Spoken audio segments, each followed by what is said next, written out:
नमस्कार. आजच्या या सविस्तर विश्लेषणात आपणा सर्वांचे स्वागत आहे. आज आपण एका अशा विषयावर चर्चा करणार आहोत जिथे एका प्राचीन समाजाचा अत्यंत समृद्ध असा इतिहास आणि आजच्या आधुनिक प्रशासकीय कागदपत्रांची कठोर वास्तविकता यांची एकमेकांशी थेट टक्कर होत आहे. हा संघर्ष नेमका काय आहे हे आपण समजून घेणार आहोत. आरक्षण, एका कागदाचा तुकडा की आमच्या अस्तित्वाचा लढा? हा प्रश्न ऐकायला कदाचित साधा वाटेल, पण सद्यस्थितीत संपूर्ण महाराष्ट्रात उलगडत असलेल्या एका अत्यंत भावनिक आणि व्यापक संघर्षाचा हाच खरा केंद्रबिंदू आहे. या एका प्रश्नाभोवती एका मोठ्या समाजाच्या भविष्याची चिंता आणि जगण्याचा संघर्ष फिरतोय. ओळखीसाठीचा संघर्ष, या समस्येचं प्रत्यक्ष जमिनीवरचा वास्तव काय आहे आणि सामान्य माणसावर याचा काय परिणाम होतोय हे पाहणं अत्यंत गरजेचं आहे. आर्यन नावाच्या एका अत्यंत हुशार विद्यार्थ्याचंच उदाहरण घेऊया. वैद्यकीय महाविद्यालयात जाण्याचं किंवा MPSC अधिकारी बनून समाजाची सेवा करण्याचं त्याचं मोठं स्वप्न आहे. पण आश्चर्य वाटेल तुम्हाला, केवळ एका शब्दाच्या अभावामुळे त्याचं हे स्वप्न पूर्णपणे ठप्प झालंय. त्याच्या आजोबांच्या 1950 पूर्वीच्या नोंदीवर महादेव कोळी ऐवजी फक्त कोळी असं लिहिलंय आणि या एका छोट्या तांत्रिक त्रुटीमुळे त्याला आरक्षणाचा लाभ नाकारला जातोय. आणि इथूनच आपल्या व्यवस्थेतली खरी तफावत स्पष्टपणे दिसून येते. आदिवासी उपयोजना म्हणजेच TSP क्षेत्रातील लोकांना जात वैधता प्रमाणपत्र अवघ्या 8 दिवसांत मिळतं, पण दुसरीकडे आर्यनसारख्या विस्तारित क्षेत्रातील म्हणजेच OTSP भागात राहणाऱ्या तरुणांना मात्र वर्षानुवर्षे सरकारी कार्यालयांचे उंबरठे झिजवावे लागतात, प्रशासकीय संघर्ष करावा लागतो आणि वारंवार नकाराचा सामना करावा लागतो. याच वाढत्या निराशेचा आणि असंतोषाचा स्फोट नुकताच आपल्याला पुण्यात पाहायला मिळाला. हजारो बांधवांनी पुण्याच्या TRTI कार्यालयावर एक प्रचंड मोठा मोर्चा काढला. प्रमाणपत्र मिळण्यातील विलंब आणि वाढता भ्रष्टाचार याबद्दल लोकांमध्ये तीव्र संताप आहे. न्याय न मिळाल्यास लहान मुलांसह नागपूरच्या हिवाळी अधिवेशनावर धडक मारण्याचा एक अत्यंत कडक इशाराही आता देण्यात आला आहे. प्राचीन मुळे आणि इतिहास. आता या आधुनिक काळातील मोर्चांमधून थोडं मागे जाऊन या समाजाच्या अत्यंत प्राचीन आणि ऐतिहासिक मुळांवर प्रकाश टाकूया. प्रशासकीय गुंता समजून घेण्यासाठी आधी 2 गटांमधील अत्यंत महत्त्वाचा फरक लक्षात घेणं आवश्यक आहे.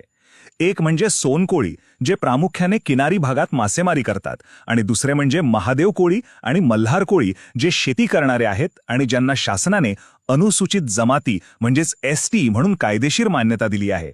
ओळख प्रस्थापित करताना हाच फरक कळीचा मुद्दा ठरतो. या समाजाचा ऐतिहासिक प्रवास खरोखरच थक्क करणारा आहे.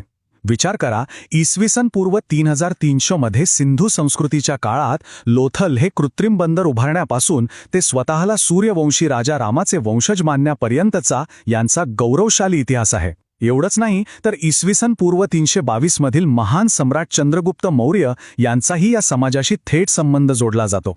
कागदपत्रांच्या कचटाट, हजारो वर्षांची एवढी समृद्ध ओळख असूनही आजचं वास्तव अगदी वेगळं आहे. आता इथे ॲफिनिटी टेस्ट म्हणजेच सादृश्य चाचणी नावाचा एक प्रशासकीय शब्द वारंवार येतो. ही चाचणी म्हणजे नेमकं काय? तर एखाद्या व्यक्तीची सध्य जीवनशैली, त्यांच्या चालीरीती, दैवते आणि रूढी या पारंपरिक आदिवासी चालीरीतींशी खरोखरच जुळतात की नाही हे तपासण्याची ही एक सरकारी पद्धत आहे. सादृश्य चाचणीचा वाद. याच चाचणीच्या वापरावर आता मोठे कायदेशीर वादिवाद सुरू झाले आहेत.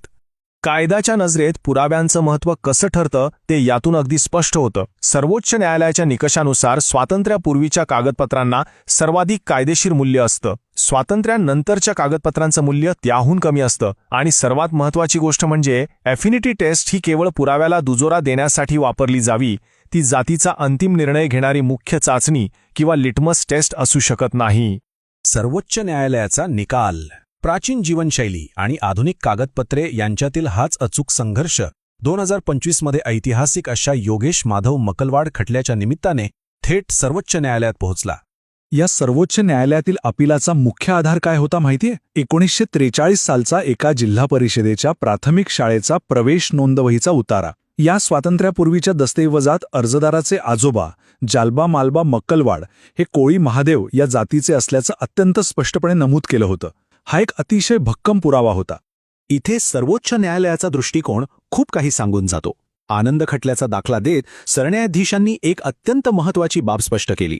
वाढते स्थलांतर आणि बदलत्या काळामुळे संस्कृतीत बदल होणं स्वाभाविक आहे. त्यामुळे केवळ ॲफिनिटी टेस्टमध्ये पारंपरिक चालीरीती पूर्णपणे जुळल्या नाहीत म्हणून कोणाचाही कायदेशीर जातीचा दावा सरसकट फेटाळता येणार नाही. आणि अखेर न्यायव्यवस्थेने या प्रकरणावर एक स्पष्ट आणि निर्णायक निकाल दिला. सर्वोच्च न्यायालयाने उच्च न्यायालयाचा नकार देणारा आदेश रद्दबातल ठरवला. अर्जदार हा महादेव कोळी जमातीचाच असल्याचं मान्य केलं आणि छाननी समितीला पुढील 6 आठवड्यांच्या आत जात वैधता प्रमाणपत्र देण्याचे सक्त आदेश दिले. सिस्टीम विरुद्धचा हा खरोखरच एक मोठा विजय होता. आपलं हे विश्लेषण आता आपण थांबवतोय, पण जाता जाता एक अत्यंत महत्त्वाचा प्रश्न मागे राहतो.